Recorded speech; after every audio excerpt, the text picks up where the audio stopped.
श्रुतिस्मृतिपुराणानामालयं करुणालयं नमामि भगवत्पादं शङ्करं लोकशङ्करं नारायणं नमस्कृत्य नरं चैव नरोत्तमं देवीं सरस्वतीं व्यासं ततो जयमुदीरयेत्। हरिः ओम्।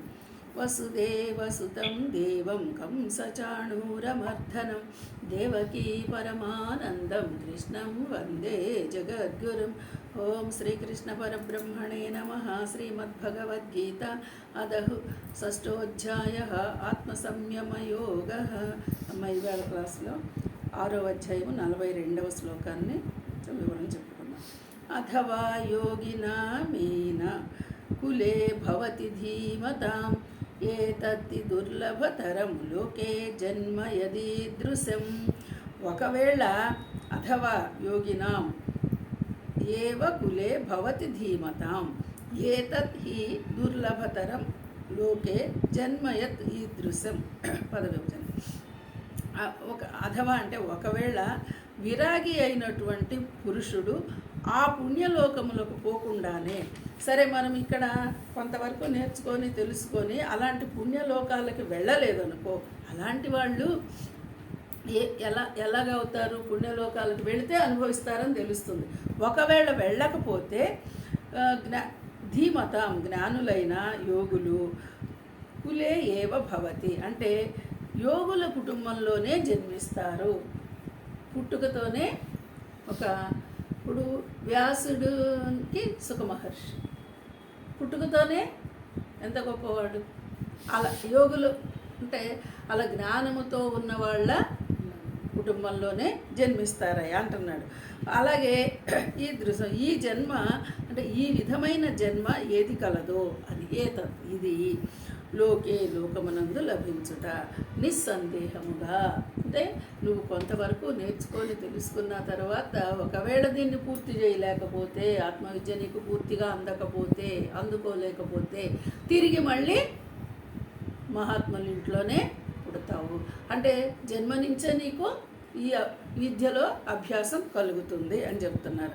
అలా ఇది ఎట్లాగా నిస్సందేహం, ఇందులో ఎలాంటి అనుమానము లేదు, ఇది ఖచ్చితంగా జరిగిద్ది అని చెప్తున్నారు. అలాగే మరి ఎవరైతే ఈ విధంగా చెయ్యరో అలాంటి వాళ్ళకి ఇది దొరకడం చాలా, దీనికి వ్యతిరేకంగా నేర్చుకోకుండా తెలుసుకోకుండా వదిలిపెట్టేస్తే మరి వాళ్ళకి ఈ లోకంలోనే కాదయ్యా ఏ లోకానికి వెళ్ళినా కూడా ఈ తత్వాన్ని పొందడం అనేది సాధ్యము కాదు. ఎందుకంటే మనిషిగానే ఇక్కడే పొందాలి, కానీ ఇక్కడ తప్పకి ఇంకో చోట ఎక్కడ పొందే అవకాశము లేదు. అందుకే ఇక్కడ అదే చెప్తున్నారు.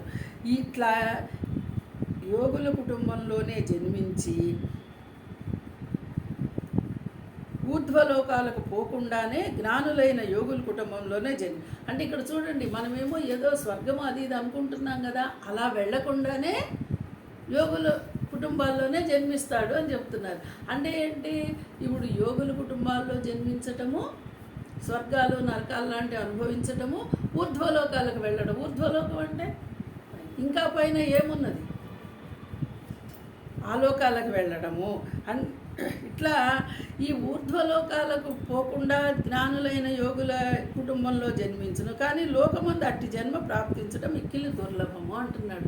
అంటే ఊర్ధ్వలోకాలకు వెళ్ళడం అంటే ఇక మళ్ళీ తిరిగి జన్మ లేదనే అర్థమే చేసుకోవాలి మనం. మళ్ళీ బ్రహ్మైక్యము ఇక్కడ ఒకటి చెప్తున్నారు కదా, ముక్తి పొందటము, బ్రహ్మైక్యం, ఇలాంటి మాటలు కొంచెం ముందుకు వెళ్ళాక ఉపనిషత్తుల్లో మనకి బాగా అర్థమవుతాయి.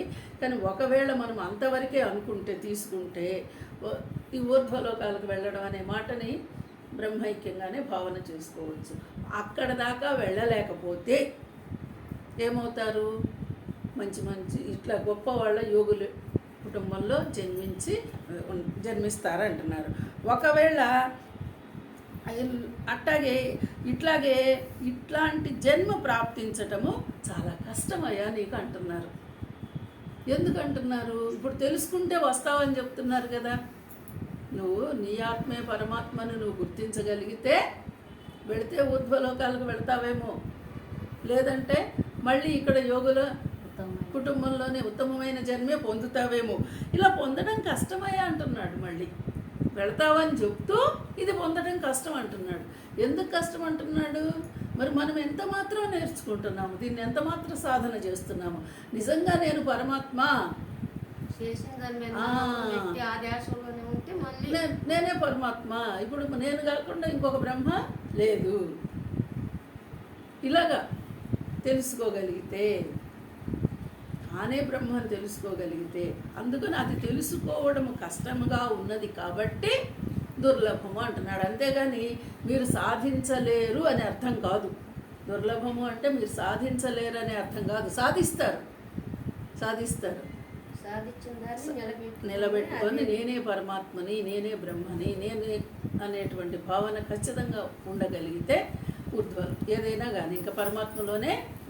అప్పుడు జన్మ ఉంటుందా ఉండదా ఇవన్నీ ప్రశ్నలు అనవసరం ఇప్పుడు. ఎందుకంటే ఇక్కడ ఉండగానే నువ్వు జీవన్ముక్తితో ఉన్నవాడు మళ్ళీ నేను ఏమవుతాను, మళ్ళీ వస్తానా రానా, ఈ ఆలోచనలు అసలు ఉండవు. ఆ స్టేజ్కి వెళ్ళినాక ఇంకా ఈ ఆలోచనలు ఉండవు. సగం సగం జ్ఞానం ఉన్నప్పుడే ఏమైంది, ఎలా ఉంటారు, ఏం జరిగిద్ది అనేది. నిజంగా ఆత్మజ్ఞానం అర్థమైతే మళ్ళీ వస్తామా రామా, వస్తే ఎలా ఉంటాం, రాకపోతే ఎలా ఉంటాం, ఇలాంటి పిచ్చి ప్రశ్నలు కూడా మన లోపల రావు. ఎందుకంటే పరమాత్మ నువ్వు చేసుకున్న దాన్ని బట్టి చేసుకున్నట్టు జరిగిద్దని చెప్తున్నాడు కదా. నువ్వు ఏది ఆలోచిస్తున్నావో, ఏది చేస్తున్నావో దాని ప్రకారమే నీకు జరిగిద్దని చెప్తున్నాడు. మరి నీ ఆలోచన నీకు అర్థమవుతుంది కదా. నేను రావాలనుకుంటున్నానా వద్దనుకుంటున్నానా, ఏ మనిషికి ఆ మనిషి తెలుస్తుంది కదా. నేను మళ్ళీ ఈ లోకంలోకి రావాలి, మళ్ళీ సుఖాలు అనుభవించాలి, అబ్బో ఇప్పుడు చాలా తీరలేదు, ఇంకా చాలా మిగిలిపోయినాయి అనుకుంటూ నువ్వు వస్తావు. మళ్ళీ నాకు అక్కర్లేదు, ఎన్ని జన్మల నుంచి అనుభవించాను, ఈ వైరాగ్యంతో నేను నిజంగా భగవంతుడని ఆ బ్రహ్మ నేనేనని తెలిసినప్పుడు ఆ బ్రహ్మ నేను ఒకటైపోవాలి, మళ్ళీ దేహం నాకు వద్దు, నన్ను ఏ దేహంలో పడేయకయ్యా, పడను అని భావానికి వస్తే ఉండొచ్చేమో, ఏమో ఏం జరిగిద్దో.